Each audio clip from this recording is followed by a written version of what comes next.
one of the main advantages that I come in with many times is saying like, we'll just zoom out and just completely flip this 180 if you can and figure out, is this the best way to even do it? Because you don't have to inherit the things that you've been told. You can do it completely a different way as well too. And that's something that helps me stay fresh and sharp.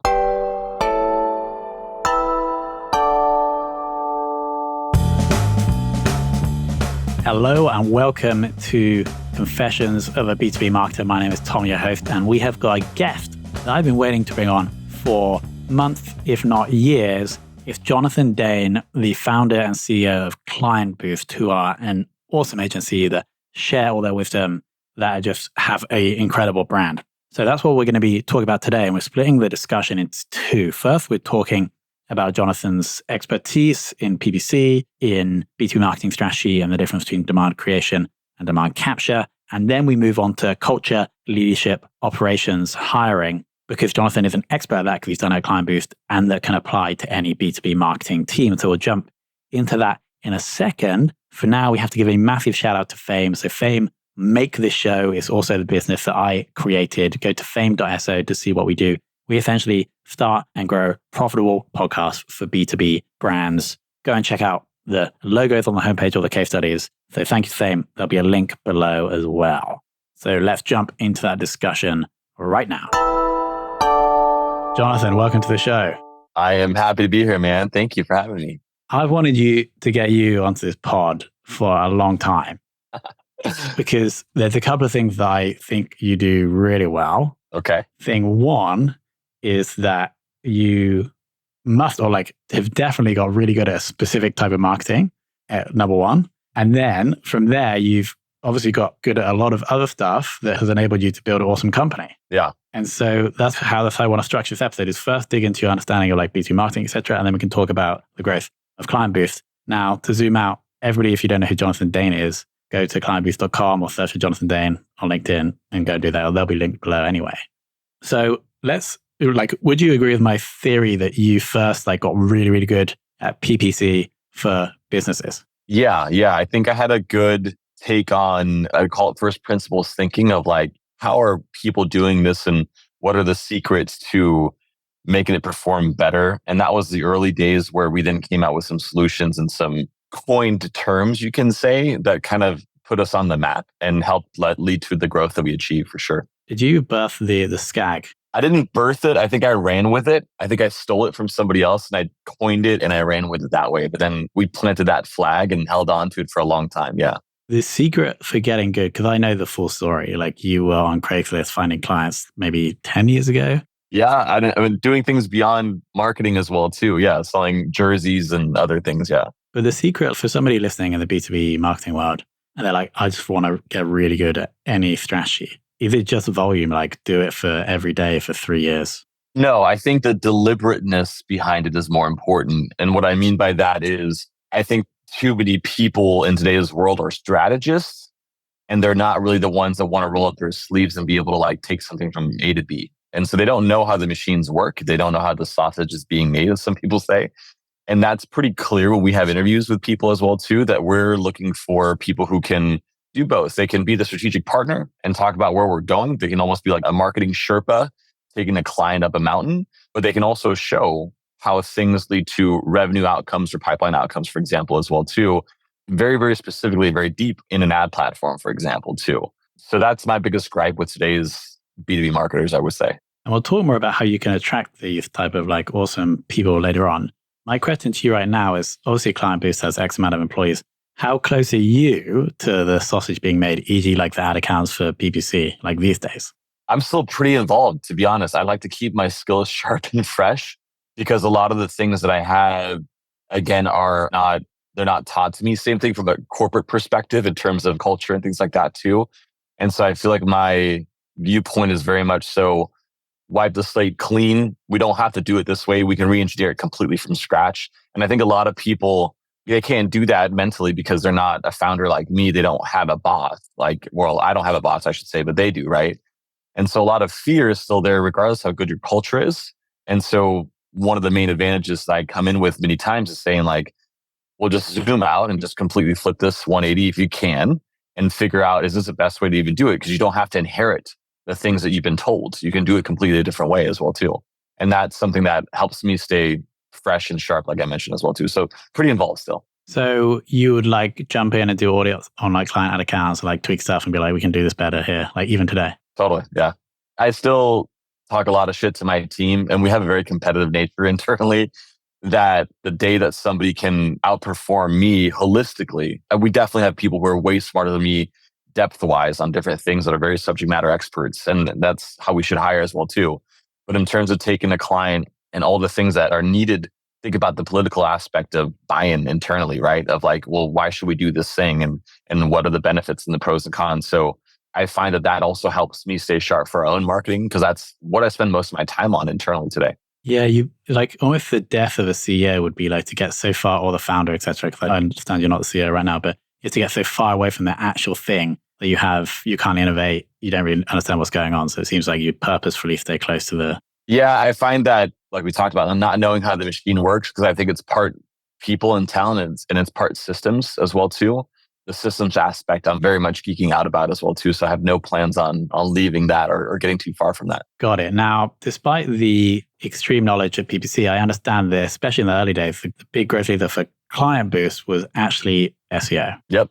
Ironically enough, yeah. Tell me more. Why didn't we do PPC? How do we get SEO to work so well? And I recommend anybody go check out KlientBoost blog, like incredible content consistently. Yeah, no, thank you. I think it was just being poor, to be honest. I had nothing but time, right? And so what I did very well, and this is early days on the Craigslist side, is I figured out what I can do to leverage social proof without really knowing it was called social proof at that time. And so I could write, and I was really curious about writing, and I got some companies like WordStream or Unbalance to start paying me, right? And I used those articles to start convincing other orgs to pay me, or I would call it piggybacking on the domain rating of these domains. And so I was creating these backlinks to our content, and then eventually shifted more of our focus to our own content too. And because I had nothing but time, didn't have a lot of money, my focus was, well, how do I create epic content? And back then it was all listicles. It was, if I was writing about pizza recipes and I'm competing against 11 different recipes or 12 different recipes, I better come out with 21 recipes or nobody's going to care, right? That was as simple as it was back then, without, of course, having the fluff. And that was what we did just day in and day out all the time. And it worked really well, and it created that snowball for us that we're benefiting of still today. If you were to be in the same stage back then, but like now, do you think you'd still choose SEO? I would choose SEO. I would go very, very deep on the experience piece in terms of building tools and things that are just things that people would want to come back to all the time. First party data, resource hubs, things like that as well too, because now we have that advantage ourselves of having a lot of clients. And then I would have those pillar pieces of content being in a strong distribution focus in terms of like LinkedIn, Twitter, employee thought like leader content as well too, that they can use from like a library of what we already have. So it makes it easier for them to evangelize. So I would still do SEO, but it wouldn't be, before then, it was just like the only thing that we focused on really doing. Now it would be a bit more of a spiderweb approach, to be honest. So around, I think it may be in like 3 to 5 years ago, you guys started offering things that weren't PPC and were other things in the marketing world, right? Right now, out of all of those service lines, which is the strategy that you think that you're most excited about in terms of getting results for B2B marketers today? I still think the one that we originally chose, the paid ads side, because there's so much to do on that front as well too. And the creative portion has been very, very interesting for us and exciting for the clients as well.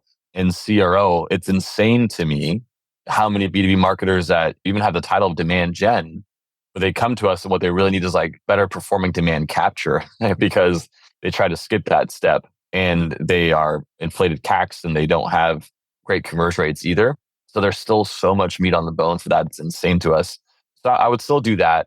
I think in the near future, the fractional CMO that we're becoming for clients and having what we call this thing that we're coming out with called the Marketing Maturity Mountain. It basically is a guide of how you're able to grow sustainably, which means you don't have these plateaus of performance. So if you're doing demand capture, you're really focused on the in-market activities and the audiences that are there, but you're going to exhaust that and it's going to be much more expensive as time goes along.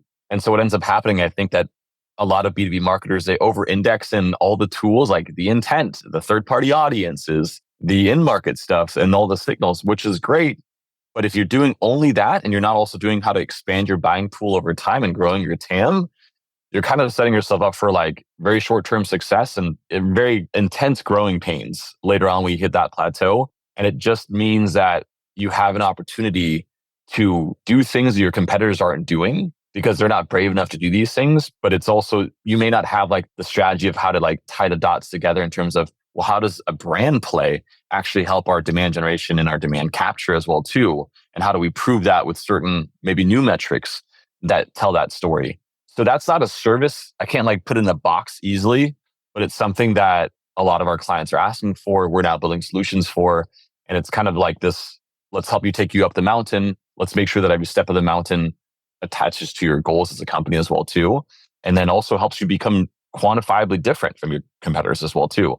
A lot of, especially B2B SaaS companies, do not do well in terms of answering, well, how are you objectively different from your competitors? And what's your go-to-market strategy that's going to like strike a chord with your audience? And surprisingly, even the ones that have decent rounds raised, they do not have strong answers for that. When's the marketing maturity manual being released? Next month, we actually have an event with Google in LA where we're coming out with it. Prior to that, we're coming out with a podcast around the whole theme of that as well too. So hopefully by August of this year, yeah. Love it. Going back to the content play, I remember, I don't think you're doing this now, but you were releasing, whenever you guys hit a revenue milestone, you like release this like incredible detailed post about how you did it or what you're focused on, etc. What would you say were like the real upsides there? And were there any downsides for releasing that information? No, it's so crazy. The more I've been building in public and the more I've been having transparency as one of our values, the more important I believe it becomes, because the benefits of having trust, and I wouldn't say loyalty, that's a stupid word because I think that goes both ways, but just the trust being built. Here's the thing. I was even flirting with the idea of like releasing our entire client list of names, and to put it to the test of, if you can grab our clients from us, then it's a sign that we're pretty weak at having a good relationship with our clients. So that's the level of transparency. But I was like, that's too much work and I don't really care to do that right now. But I thought about it. So the people that mostly are afraid of the transparency, like from a even profitability perspective or revenue perspective, they think that their employees are going to take advantage of them. And it's never happened. In fact, you can have an easier time telling your team, these are the rules of the game within KlientBoost. These are the EBITDA milestones that we need to hit. And so we can't do anything other than that. Like we can't hire, we can't do these other things until like this is being met, versus the obscure or ambiguous, we're just not there yet, right? And so it feels like you're rowing in the same direction more often when you're able to be more transparent. Nice. And I guess the added benefit is that I assume those posts perform really well. And the kind of founder or entrepreneur, like part of that persona could be good buyers for you guys, right? Totally. It doesn't hurt at all. I mean, it's funny enough, and this wasn't the intention either, but it's a massive talent attraction factor as well too. And so people see that as well. And that's something where like it just becomes very easy to hire great people, and even companies that are, or people that are part of agencies that we admire and look up to. And like they don't do some of the things that we feel like are like table stakes for us. Makes it very easy to show them that we do that, and they get very excited for it. And then they want to join us. So I'm like, that's easy. Now, one more thing on the B2B marketing side before we move on to like internal management and ops and leadership, etc., is you mentioned the difference between demand creation and demand capture. And I'm super excited about this because my business, we basically got to roughly like 3 million a year ARR, almost purely from demand capture. And maybe that's just a bit smaller. We're in a big market, so we haven't had to do this stuff yet. But at what point do you think a business would start to be like, okay, we need to start creating demand? So the funny thing is that so many people can skip steps in what we think are like the smart chronological journeys to take, and they can still be successful. A lot of companies can be really, really shitty at a lot of things and still be able to grow. So it depends on your plateaus and how you're feeling like it's harder to do. So if your churn rate versus your acquisition rate are very much canceling each other out, like it's time to start doing other things that are hard to do, because it's the difference between fast marketing and slow marketing, right? The slowest marketing is a brand aspect. The little bit faster than that is the demand generation. And the very quick things and the fast things are the demand capture side. So everybody is having this short-termism as if it was a disease within marketing. And rightfully so, like that's just human nature, right? They want quick fixes, especially us Americans. And that's what they're going to go for. But you hamstring yourself a bit too. So the answer lies in within your total addressable market. You then have little buckets of what we call serviceable addressable markets. Like what are the things you can actually do? And then you also look at what we call supply, which is part of this marketing maturity mountain. What of the leads you're getting today that you don't want to service, right? Because they're not big enough for you potentially. Are there other things you can offer them that you can still generate revenue from so that you can basically help improve your CAC to LTV ratios? That then affords you to be spending more in the current stage you are on the technical mountain, or it allows you to put some budget aside for the demand generation or even the brand side as well too. It's absolutely bananas how little is needed many times to separate yourself from the consideration set of your competitors, because so many of them are focusing on just like that one serviceable addressable market. They're all in on the demand capture and like that's all they're doing. And then you have a little bit of fun doing something that obviously is educational to your market of what they care about, right? And you may be good at entertaining them without hopefully being cringe about it. And then that can immediately separate you and put you higher on the consideration set for your competitors compared to your competitors. So it depends on really long-winded answer of like, whenever you feel like you're hitting that plateau and you're just like not really growing, you're treading water. So those are the things that we look at basically. Got it. And I love that you're sharing that because about 6 months ago, so we sell like roughly 3K a month, like podcast service basically. And we're getting all these leads through demand capture and a chunk were like too low, couldn't afford that. And so we offered this like one-off $1,500, $2,000, like almost like coaching and some templates and some software. And then, so what we essentially did is just unlock an extra amount of revenue from that same ad spend. And then we're able to like increase that ratio. And what you're saying is that maybe we could have like taken a little bit of extra ad spend that we're getting from the increased profitability and done like a crazy demand creation experiment. You could. It's kind of like a little stepladder approach of like saying, I'm getting a little bit more money. I can use that for other things too, without just feeding the same engine that's going to like perpetually keep me in the same spot. And you can do other things too, like the supply aspect of our marketing maturity mountain isn't just new offers, it's also geographic expansion as well too, right? You may find that you can go in other parts of the world where the cost per acquisition is lower and the LTV is still the same. You don't know that until you get to a certain scale, you feel comfortable testing those things out. And that's when you start looking at all the data and the tools you now have available of like doing some kind of forecasting that can at least give you some idea of what's the best next move to make. Because as a marketer, you have 100 roads that you can walk down. But your job is to figure out which 3 are the ones that are going to be the highest impactful in terms of the business outcome that you're trying to generate, right? That's the hard part a lot of people do. They do a lot of activity. And like I said, you can do a lot of things wrong and still not know, because just like an experiment from a drug perspective, you don't have like a placebo control group and then the people that are seeing or getting the actual drug. It's all messy because you're doing a lot of things at once as well too. So it's hard to figure out what works and what doesn't. This is really like high level marketing strategy stuff. And it's obvious that you were able to develop this over like 10 years of being a founder, like being dedicated to learning the craft. Now we're going to shift to the second half of the episode where we talk about how you have built this organization of people that can do this. And so just before we do that, any B2B marketers listening, just because you don't own your own business doesn't mean this isn't relevant. Just think of your B2B marketing team as like the business that we're going to talk about here. And so my first question is, what's your like number one tip for, obviously you have this wisdom and this knowledge and these skills. Maybe it's better in the early days where you were probably the person who was training people, but how do we best infuse that into the team so they can go and do the thing, whether that's employees in a business or members of a B2B marketing team? Yeah. So recently, this was in December of last year, we actually got our first investors on board and we thought we were hot shit from day one. Been very confident, swing, I would say punching above my weight as well too for a long time, just from a mental perspective. And they introduced us to something called scorecards.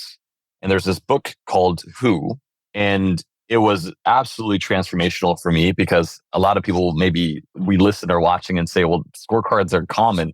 I'm like, guys, keep in mind, I have no corporate experience whatsoever. So everything that I can absorb, I try to be like that sponge and I try to see how it works. And what we realized was that we were good at helping people understand what their metrics were and what they're in charge of, but we never put a certain milestone around those metrics and to be hit by a certain date. And that's what these scorecards did for us. And so we just came off of Q2 has been our best performing quarter ever from all the leading indicators that we know from a client satisfaction perspective in terms of NPS, goals being achieved for our clients and things like that as well too, because we just put it on paper and we got agreement. And so a lot of times that's what I would say today. I would do as number one, make sure that even in the hiring process, the interview process, you have that scorecard ready. Get that book Who, they have examples of what those scorecards look like, and just make sure the person knows what they're getting into because it basically maps out their first 30, 60, 90 days as well too, and also longer term initiatives as well. But that has been something that gets me back in like the starting days of KB excitement for myself that I'm very hyped about. So just to clarify what a scorecard might look like, is it essentially just the things that an employee would need to hit within those timeframes in order to be like performing? Yeah, just to know that like they're doing well, right? It doesn't mean that like they're called outcomes. So one scorecard for one job title may have 5 to 7 outcomes, and they're ranked in highest priority to lowest priority. And so it's very common that like you don't hit all of your outcomes, but it's the classic saying of like you shoot for the moon, but you're going to land amongst the stars. Like you're still better off than not having it, versus the feeling of, hey, these are the metrics you're in charge of. But if you're not saying by when and what level those metrics need to be at, then you're kind of like selling yourself short. And people are thinking they're doing great work or they're kind of maintaining, but our retention has kind of been flat, not really improving or not really getting worse for years until we saw that scorecard insight. And then now it's popping in an even higher direction. So that's been amazing. In one of the income reports, maybe 2018, you also explained, well, you shared the chart of retention, and then you mentioned that you were taking actions in order to boost that back up. So maybe this was pre-scorecard. Can you remember like what those actions were and like previous things you've done to help retention, basically? So I think one thing we tried for a very long time, and I wasn't enough, this is the part where I wasn't enough and close enough to how the sausage is being made, was we have quarterly business reviews, QBRs. And at the end of those QBRs, we have 7 questions that we ask the client. And the whole point was for the account manager to really lift the rug and dig deep and get everything out on the table in terms of what they need to do for the client to be really, really happy. And nobody really did a good job checking to make sure that those questions were asked correctly and that there was actually like good answers coming from those questions that then can be, and how do we track the client satisfaction from that point on versus the lagging indicator, which is just basically net revenue retention. And so that's what we thought we were doing well. And so these scorecards that we literally have been live for 1 quarter so far, we then decided, let's focus on monthly NPS surveys, which sounds pretty aggressive. Every month, every single one of our 250 clients are getting a survey. And it's, of course, like a 1-question survey, but we have nearly 100% response rate. And what we then track is the trend in the last 3 months of how that NPS response rate is going, in addition to the last 3 quarters of the client's goals. Are we hitting them or are we not hitting them? And then we can start seeing and we can predict churn before it actually happens. And then we can also be more specific about what the account manager should do. So we went from trusting what the account manager said to just asking the client directly now instead. And that was like, why the fuck did we not do that a lot sooner? And that's where we are. I'm okay with that. So hopefully we can take that and grow much faster now. Another point from one of the income reports that has inspired me, but it's like super specific, was your point about the formatting of the phone number in the email signatures. Can you explain that and why it's important? So I think it ties into what you allow as a founder, and that dictates the culture as well too, right? Is I'm very much an eagle eye kind of person where like, and what you're mentioning is the formatting of the phone number in the email signature or the spacing between the lines in the email signature, or even the font color. We have a funny little like gray area below our email signature. Like if you get this email in error, blah, blah, blah. And like you start reading, you think it's just a standard one, but then it gets like super weird and funny later on as well too, if you actually pay attention. Those little things I think are absolutely critical because as you grow in size, the amount of systems that you have are going to increase. The complexity of your machine is going to get bigger and more complex. And so you can't let things slip over time because then you have this whole game of Jenga or this like rotten foundation of a house where it becomes a house of cards over time. And not a lot is needed to have it all come crashing down. So I also think it comes from my childhood anxiety, which is a whole other story as well too, that like my mom was basically giving me the insight to be the leader I am today without her really knowing that I was going to decide to do that and become a CEO. So I think it's part trauma and I think it's part just really good practice in terms of like making sure that we all agree that these things are important, then let's not let them slip. On the CEO note, I believe you stepped back from that role in the last couple of years. I did and actually came back in. It didn't end up working out. Wow. Interesting. My next question was going to be around hiring, because obviously you've hired leaders and presumably hired a CEO. Any insights on like hiring people that, I don't know, maybe better than you at specific things? Yeah, I think you have to, I mean, I sound like the biggest scorecard fanatic, and I am, but it's like you need to have the scorecard finalized, step one. And then when you're doing these interviews, what you're really finding is that your total addressable market from a talent perspective is going to shrink dramatically because you're really looking for the 10% of people who are doing the outcomes in that scorecard well, and they can speak to the details of how they achieve those outcomes in that scorecard well. And you could pretty quickly see whether they know how to do it or they don't know how to do it, depending on how detailed they are in their description. And so really quickly, somebody will reach out to me on LinkedIn. And they're like, hey, I'd love to come work for KlientBoost. And I always say, first off, you're working with KlientBoost. Second, what role are you interested in? And they're saying like account manager. And I ask them, hey, just to help you not waste your time, can you explain like how you did these three things? And they're like contract extensions, setting business level goals, for example, with clients, like not like ad platform goals, like revenue, pipeline, whatever it may be. And third, how good were you at upsells, and give me detail around that. And so many people, they just disappear because they don't have answers, right? And so that's a good thing to like quickly like scan whether or not they are about it. But you're looking for people that are very specifically can do the skills that you obviously your scorecard is mentioning. And then by the timeline of when your scorecard is mentioning it as well too. So that sounds very like, well, isn't that a job description?